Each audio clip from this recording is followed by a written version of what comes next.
Pinko Palini, one of those random Italian words that can mean anything.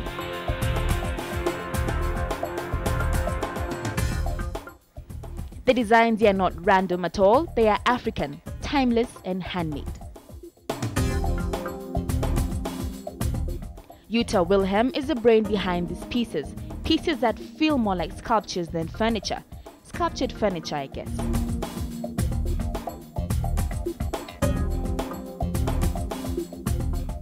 The inspiration drawn from inside and out.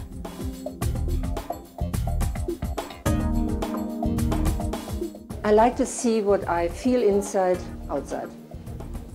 And I like also to see the effect of what I feel, what I see now, what I do, on others. Clearly Jutta has her favorites. Now her favorite color is red, and generally organic colors. The more natural fibers too, leather, cotton, and for the frames, iron.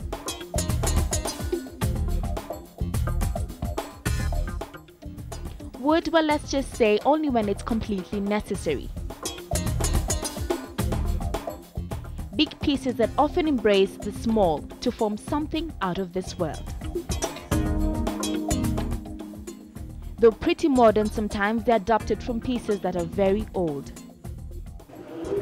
Big brain idea was, living in Italy, you have in certain times of the year, they take out their old facula. You know, when you have this, you might have seen films, where you put the stick which is burning into a holder in the wall. Now they have this when they have these, how they call it, palio, or other festivities. So I thought of this. No, this is a lamp. Of course, you don't want here an open fire, possibly. And I think this, you know, if you have it here, it's, yeah?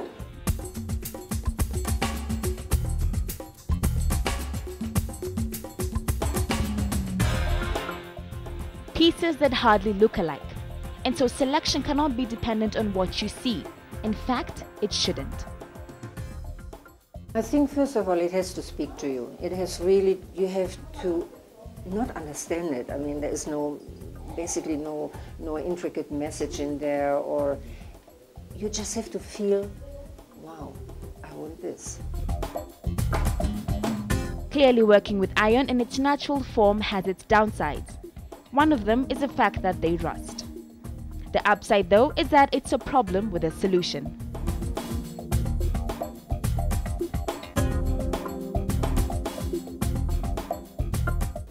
Just go over it with steel wool, easy to get, and then cooking oil, or like I said, with olive oil, my own, and that does the job.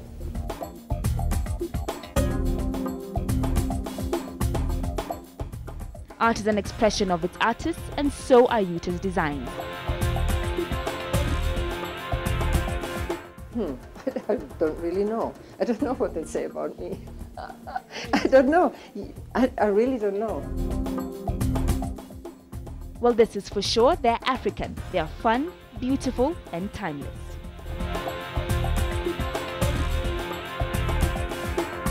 Finding a place in a new family is probably one of the hardest parts of marriage. In-laws can be intimidating at first as they have their own values, beliefs, and traditions.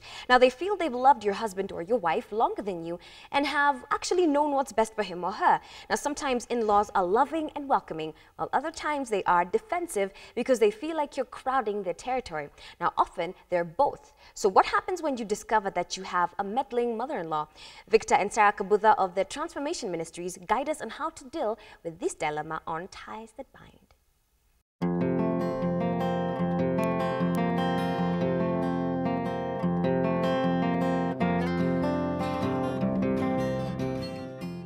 Okay, we have a question from one of our viewers. She says, my husband's mother keeps interfering with the decisions that we make in our family. My husband does not see what the big deal is, but it is starting to interfere with our relationship. What can I do? I think that when we are single, we come from families. And I think there's also this myth in marriage that when you're married, oh, but it's just her I loved. The truth is there are two villages that collided. I mean, in a good way, you know, that we are combining lives.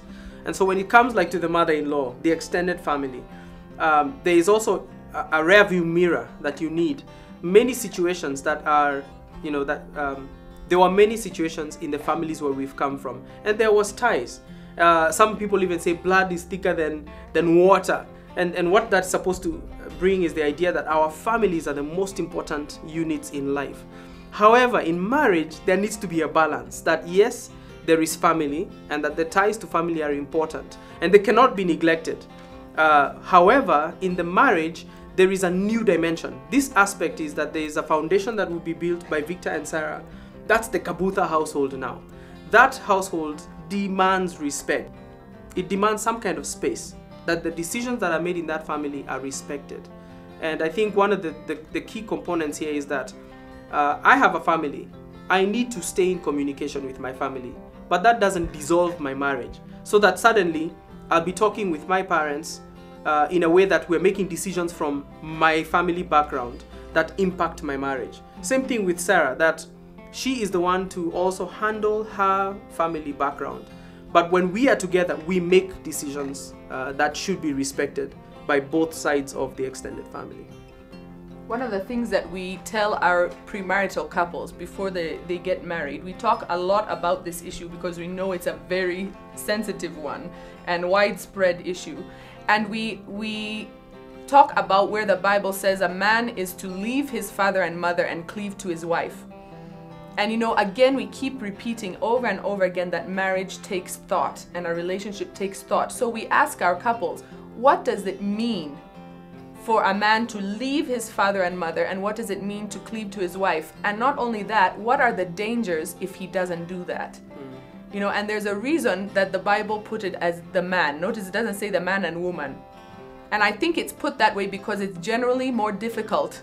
You know, a lot of times you don't hear so much men talking about their mother-in-laws the way that women talk about their mother-in-laws. And I think even culturally speaking, here we understand in our culture, most of our cultures here in Kenya, that the woman is being, you know, even the family understands our daughter is being given to this other family. So there's not such a strain with that interfering. But now with the husband side of the family, there's usually more of a strain. And I would say that put the responsibility on the husband in the marriage, that again, it's not for the wife to go complaining to, you know, to his family or something and attacking, but the husband is the one to set the boundaries and to even think for himself, what is this going to look like now that I have a wife?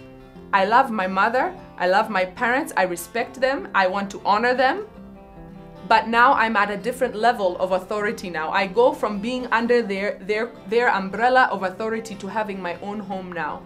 And so it's for the husband needs to really sit and decide, how can I still be respectful of my parents and honor them, yet knowing that I'm in my new family, and making sure that your wife feels number one.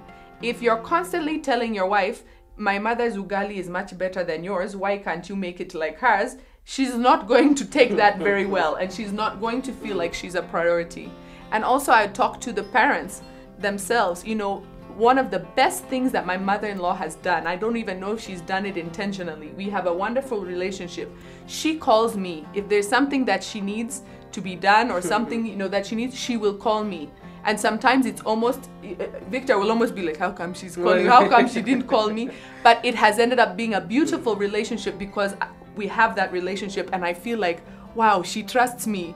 She trusts me with her son, and she respects me in that area as well, and I respect her as well. So we have that loving relationship. So again, to the parents as well, you also have a mandate, and you also have the opportunity to cultivate that relationship. Mothers, you love your sons, we understand that. It's not that you stop loving your sons, but you need to let them go and give them the freedom now to be in their own relationship, cultivate a relationship with their wife, and make them feel, you know, like a daughter.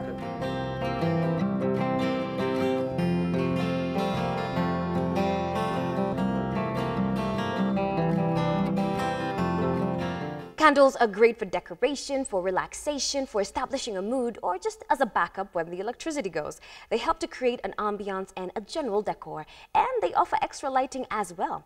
Visit our Facebook page, KTN Mid-Morning, like our page, and be on the lookout for interesting discussion topics. Also write to us on midmorning@standardmedia.co.ke. That's it for today. We do have more for you tomorrow, so be sure to join us.